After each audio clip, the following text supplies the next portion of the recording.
नमस्कार। आज हम कक्षा 7 का जो तीसरा लेसन है उसके बारे में पढ़ेंगे कि दिल्ली के सुल्तान। आप सबको पता है कि जब दिल्ली पर जब शासन हुआ था तो ये जो आप वर्तमान में शासन के बारे में या अपने पुरातात्विक शासन के बारे में राजपूत है, राठौड़ है, मुग़ल है या फिर ब्रिटिश शासन का अधिकार था, तो इन सब ने दिल्ली पर शासन किया था।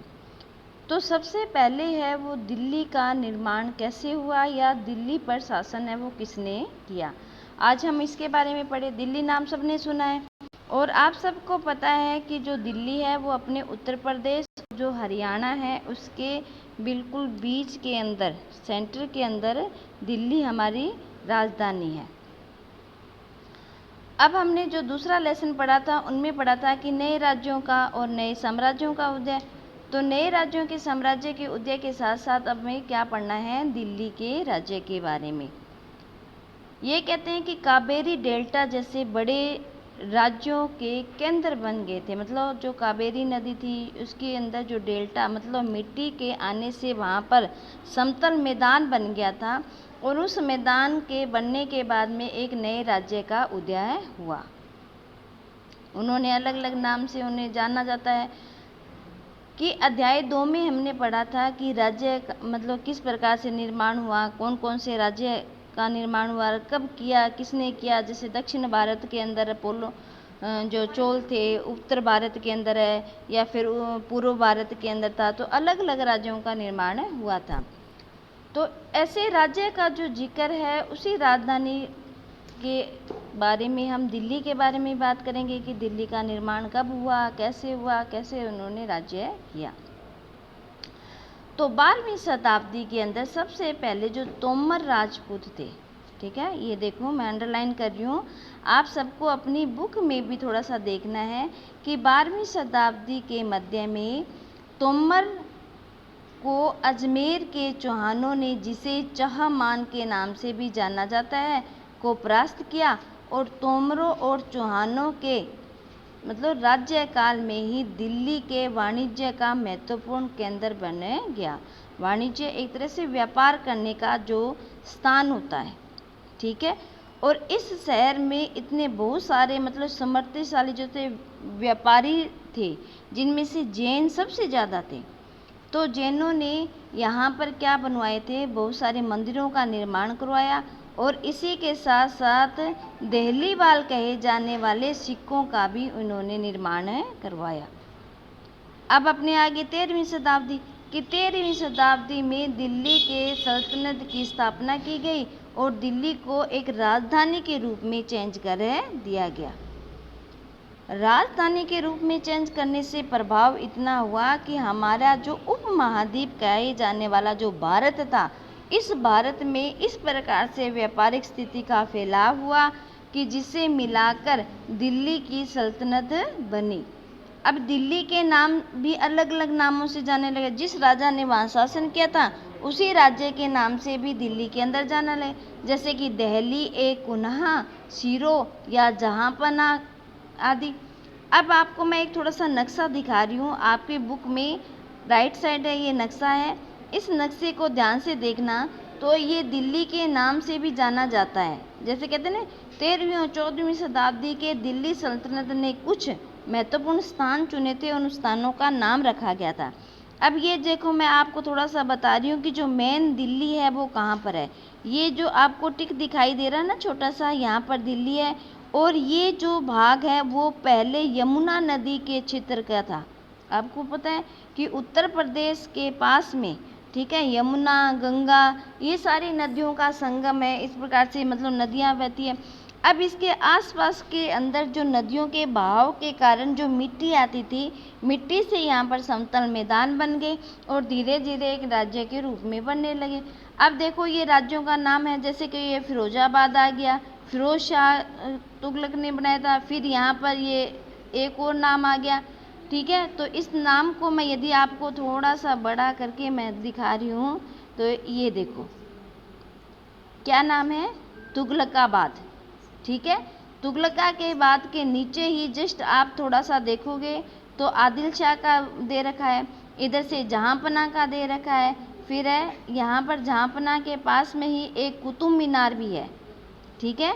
देखो दिल्ली एक कुर्बा लिखा हुआ है ना, इसके पास में ये क्या लिखा हुआ है, कुतुब मीनार के बारे में दिया हुआ है, ठीक है।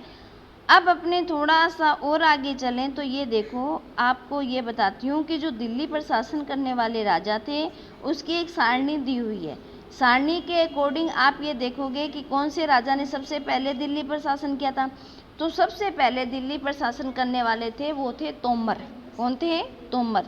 तोमर ने 1130 से 1145 में अंगपाल नामक राजा ने किया था। उसके बाद में चौहान आ गया, पृथ्वीराज चौहान ने 1175 के बाद में जो प्रारंभिक तुर्की शासक था जिसमें कुतुबुद्दीन ऐबक, शामुद्दीन रजिया और गयासुद्दीन बलबन के बारे में आ गया। थोड़ा सा इधर चलेंगे तो खिलजी वंश आ गया, तुगलक वंश आ गया और तुगलक वंश के बाद में सैयद वंश और लोधी वंश। तो आपको बच्चों ये जो सारणी है इस सारणी को थोड़ा सा याद करना है, ठीक है, ताकि आप जब भी कभी दिल्ली के बारे में पढ़ना चाहो या इस राजाओं के बारे में पढ़ना चाहो तो आपको टाइम पता होगा कि इस टाइम से लेकर इस टाइम तक है हम दिल्ली पर शासन कर सकते थे। अब देखो दिल्ली के बारे में हमें किस किस से जानकारी मिलती है कि मैं ये बताऊं कि ये सारे जो टॉपिक हैं मुझे कहाँ से प्राप्त हुए। तो ये जो टॉपिक हमें प्राप्त हुए थे वो थे अभिलेख, सिक्के, स्थापत्य कला या फिर काफ़ी सूचना या महत्वपूर्ण इतिहास के जो तारीखें लिखी जाती है इसके बारे में भी बहुत सारे टॉपिक है। जो ये जो मैंने आपको चित्र दिखाए थे कि ये देखो ये क्या है, कागज़ तैयार कर रहा है और कागज़ तैयार करने के बाद में अपनी मोहर से अंकित कर रहा है, ठीक है। तो ये जो ये दिखा रखा है ये देखो ये राइटिंग कर रहा है, मतलब लिख रहा है। इसके माध्यम से हमें अनेक राज्यों के जानकारी प्राप्त हो रही है। ये यहाँ पर भी कुछ कार्य कर रहा है। तो ये देखो मैं नीचे आपको थोड़ा सा दिखा रही हूँ कि ये जो लेखन कार्य है, ठीक है, लेखन कार्यों में तारीख होती है। तारीख के अंदर मतलब प्रशासक के बारे में या कवि या दरबारियों के माध्यम से हमें इन घटनाओं का वर्णन की जानकारी प्राप्त होती है और जिससे कि शासन या प्रशासन के न्याय या उसके महत्व के बारे में भी जानकारी प्राप्त होती है। तो ये सारे का सारा जो कहीं ना कहीं से हमें जो डाटा प्राप्त होता है जिसके माध्यम से हमें नए राज्यों का या उस साम्राज्य के बारे में इनके बारे में जानकारी प्राप्त होती है। अब देखो ये कहता है कि कागज़ तैयार करना, लेखन कार्य करना, महत्वपूर्ण शब्दों को, अनुच्छेदों को और ध्यान आकर्षित करना, सोने को पिघलाकर उसका प्रयोग करना, ये सारे के सारे पांडुलिपियाँ तैयार करना। जैसे एक बुक होती है, बुक के अंदर मतलब लिखित रूप में हमें कोई भी दस्तावेज है हम रखते हैं जिसे पांडुलिपि के रूप में जाना जाता है। अब ये कहता है कि न्याय चक्र राजा और प्रजा के बीच के संबंध को समझाने के लिए उपयुक्त शब्द होता है, वो क्या होता है? न्याय, जिससे राजा और प्रजा के बीच के जो संबंध होता है उसको दर्शाता है, ठीक है, कि यदि राजा है वो अच्छा न्याय करेगा तो अच्छा मतलब उसका साम्राज्य होगा। अब इसके बाद में ये देखो थोड़ा सा और आगे देखते हैं। अब ये कहता है कि कुछ बातें ध्यान में रखते हुए जो लेखन कार्य है जिसमें नगरों के जैसे दिल्ली की विशेषता या गांव का या इसके आसपास के जैसे अभिलेखों का आदि सुल्तानों के बारे में, ये कहता है कि इनाम इकराम पाने की आशा में लिखा जाता था। अर्थात कोई भी जो हम तथ्य लिखते थे उसके बारे में हम क्या करते थे कि हमें जो राइटिंग या कोई पुस्तक होती थी जिसके माध्यम से हमें बहुत अच्छी अच्छी जानकारी प्राप्त होती थी। अधिकार या फिर लिंग भेद पर आधारित जो आदर्श समाज की स्थापना करना, सलाह देना, इन सब के बारे में भी। अब 1936 में जैसे कि रजिया सुल्तान का शासन रहा था, इससे हमें जानकारी प्राप्त होती है कि कौन सा राजा किस टाइम रहा था। लेकिन एक रानी का शासक के रूप में उन्हें मान्यता न देना वहाँ की जनता को, इससे ये प्रभाव पड़ता था कि लोग हैं वो रानी को नहीं पसंद करते जबकि राजा को पसंद करते थे। वो एक महिला के अंडर में अपना शासन नहीं करना चाहते थे।